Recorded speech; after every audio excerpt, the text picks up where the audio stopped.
السلام علیکم۔ آج ہم اردو کی کتاب سدا بہار کا ایک سبق دیکھنے جا رہے ہیں جس کا نام ہے ہمارے قومی شاعر۔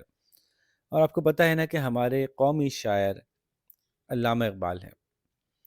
قومی شاعر وہ ہوتے ہیں جن کو کہ کوئی قوم کوئی ملک یہ کہہ دیتا ہے کہ یہ ہمارے سب سے بڑے شاعر ہیں اور یہی سب سے بڑے شاعر رہیں گے۔ انہوں نے کچھ ایسی شاعری کی ہوتی ہے، کچھ ایسی باتیں کی ہوتی ہیں جن باتوں کا اس قوم پہ بہت ہی گہرا اثر پڑا ہوتا ہے، جس کی وجہ سے اس شاعر کو قومی شاعر کہا جا سکتا ہے۔ ضروری نہیں ہے کہ ہر قوم کا کوئی قومی شاعر ہو، لیکن ہمارے قومی شاعر علامہ اقبال ہیں۔ تو سبق پڑھتے ہیں، سبق میں دیکھتے ہیں کہ کیا فرما رہے ہیں۔ علامہ اقبال ہمارے قومی شاعر ہیں۔ ان کا پورا نام شیخ محمد اقبال تھا۔ وہ 9 نومبر 1877 کو سیالکوٹ میں پیدا ہوئے۔ اس کو کیا پڑھیں گے؟ 9 نومبر 1877۔ سیالکوٹ ہمارا ایک شہر ہے پنجاب میں۔ دیکھیے علامہ اقبال کی تصویر بنی ہوئی ہے جس پہ ان کا ایک بڑا مشہور شعر لکھا ہے، لب پہ آتی ہے دعا بن کے تمنا میری، زندگی شمع کی صورت ہو خدایا میری۔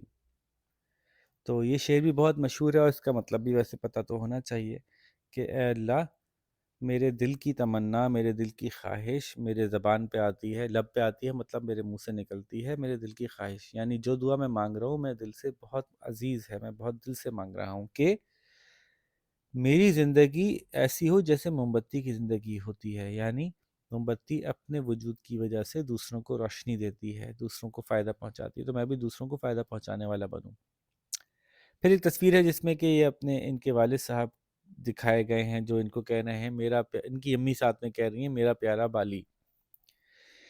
تو ان کے والد کا نام شیخ نور محمد تھا، ان کی والدہ کا نام امام بی بی تھا۔ ان کی والدہ انہیں پیار سے بالی کہتی تھیں، اقبال کو پیار سے بالی کہتی تھیں۔ استاد بیٹھے ہیں، فرما رہے ہیں کہ ماشاء اللہ اقبال بہت ذہین ہے۔ ٹھیک ہے جی۔ تو علامہ اقبال کو بچپن سے پڑھنے لکھنے کا بہت شوق تھا، اپنے استادوں سے بہت سیکھتے تھے، ان کی بہت عزت کرتے تھے، تمام مضامین میں دلچسپی لیتے تھے، یعنی سارے سبجیکٹس بہت شوق سے پڑھتے تھے۔ یہ دیکھیں پڑھتے ہوئے دکھا رہے ہیں، ماشاءاللہ اقبال بہت ذہین ہے، استاد کہہ رہے ہیں۔ اس کے ساتھ ساتھ انہوں نے اسکول کے زمانے سے ہی شعر کہنے شروع کر دیے تھے، یعنی وہ جو شاعری کی وہ اسکول کے زمانے سے ہی شروع کر دی تھی۔ سیالکوٹ اور لاہور سے تعلیم مکمل کر کے اعلیٰ تعلیم کے لیے یورپ گئے۔ یورپ کیسے چلے گئے؟ تو بھائی اس زمانے میں پاکستان نہیں بنا تھا بلکہ ایک ہندوستان تھا جس پہ انگریزوں کی حکومت تھی، اور انگریزوں کی حکومت ہونے کی وجہ سے ہندوستان میں جو بھی لوگ تھے ان کو یہ آسانی تھی کہ وہ آسانی سے انگلستان چلے جایا کرتے تھے، کیونکہ وہ انگلستان یعنی انگلینڈ کے باشندے تھے۔ تو یہ اعلیٰ تعلیم کے لیے یورپ چلے گئے۔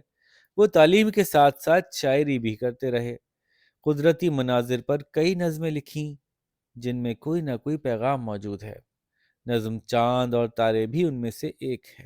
ٹھیک ہے، تو بہت سی ایسی نظمیں لکھی ہیں جو قدرتی مناظر پہ بھی ہیں، ہماری قوم کے مسئلوں پر بھی ہیں، بہت بہت سی شاعری بڑی زبردست کی ہے۔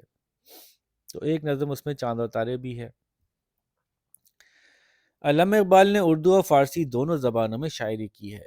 ہمارے بہت سے لوگ پرانے زمانے میں بہت سی زبانیں سیکھا کرتے تھے، اس میں خاص طور پہ عربی، فارسی اور اردو تینوں شامل ہیں، اور ساتھ میں انگریزی بھی سیکھتے تھے، تو 4 زبانوں کے ماہر ہوتے تھے۔ اب تو ہم لوگ عام طور پہ 1 سے 2 زبانوں پہ ہی ہمارا مکمل ہو جاتا ہے سبق۔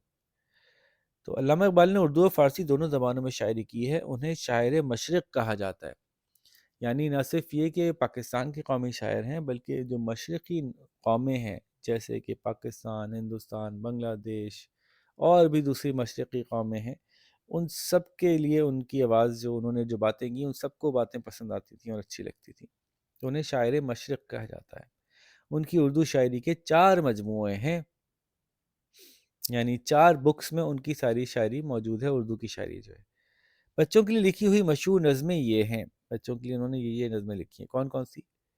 پہاڑ اور گلہری، مکڑا اور مکھی، ہمدردی، بچے کی دعا اور پرندے کی فریاد۔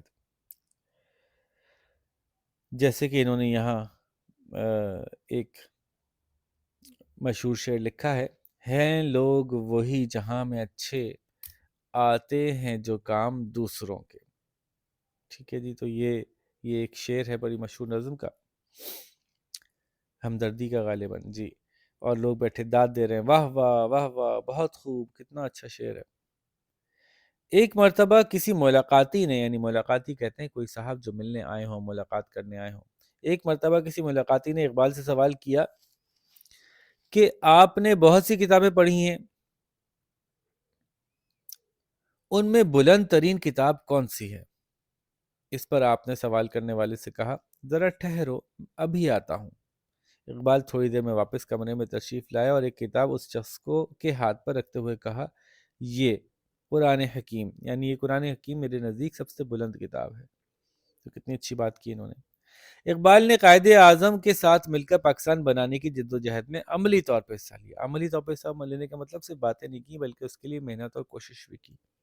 وہ باقاعدگی سے مسلم لیگ کے اجلاسوں میں شرکت کرتے تھے یعنی شامل ہوتے تھے، اور انہوں نے اپنی شاعری سے لوگوں کے دلوں میں آزادی کا جذبہ بیدار کیا، جذبہ پیدا کیا، آزادی کا جذبہ پیدا کیا کہ یار تم لوگوں کو آزاد ہونا چاہیے، تم لوگ انگریزوں کے غلام مت بنو، بلکہ اپنا الگ وطن حاصل کرو. جیسے کہ یہ دیکھیے انہوں نے ایک شکل دکھائی تصویر، جس میں علامہ اقبال آل انڈیا مسلم لیگ کے 25ویں اجلاس میں خطاب کر رہے ہیں. انہوں نے 21 اپریل 1938 کو وفات پائی، یعنی ان کا انتقال 21 اپریل 1938 کو ہوا، اور ان کا مزار لاہور میں ہے. اگر آپ شاہی قلعے میں جائیں گے تو قلعے کے سامنے ہی ان کا مزار موجود ہے. یہ وہ کتابیں ہیں جو ہم نے کہا تھا کہ 4 مجموعے ان کے موجود ہیں، بال جبریل، بانگ درا، ضرب کلیم اور ارمغان حجاز. اب اس میں بلند خوانی تو آپ نے سیکھ لی، درست الفاظ کو دائرے کو پینسل سے آپ بھر سکتے ہیں، تو بہت آسان والے کام ہے. سوال جواب ایک نظر دیکھ لیتے ہیں کہ علامہ اقبال کا پورا نام کیا تھا اور کب اور کہاں پیدا ہوئے. جواب کیا لکھیں گے؟ خالی نام لکھ دیں گے؟ علامہ محمد اقبال کا خالی نام لکھ دیں گے؟ جی نہیں، ہم جواب ہمیشہ ایسے دیتے ہیں کہ علامہ اقبال کا پورا نام یہ تھا، وہ یہاں پیدا ہوئے اور اس سن میں پیدا ہوئے. اس طرح سے کہ پورا جواب لکھیے گا. انہیں کیا کہا جاتا ہے؟ انہیں شاعر مشرق بھی کہا جاتا ہے.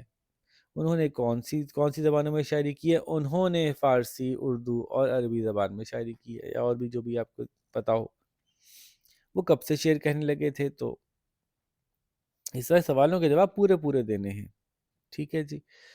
اس کے علاوہ جناب ادائیگی پہ غور کیجئے کہ جب یہ کی آواز کبھی سادی ہوتی ہے اور کبھی پھیل جاتی ہے، جیسے جیب اور بیل نہیں کہیں گے، جیب بیل، جیب بیل، تو یہ ایک جیسی آوازیں نہیں ہیں، کیونکہ یہ جیب ہے اور یہ بیل ہے، بیل، یہ کی آواز پھیل گئی. تو ابھی کہہ رہے ہیں کہ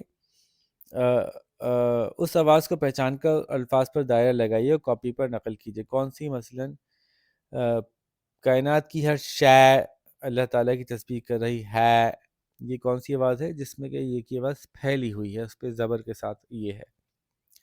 تو پیسے دیکھ بھال کر خرچ کرنے چاہیے، پیسے، تو یہ ایک تو یہ جگہ آ گئی.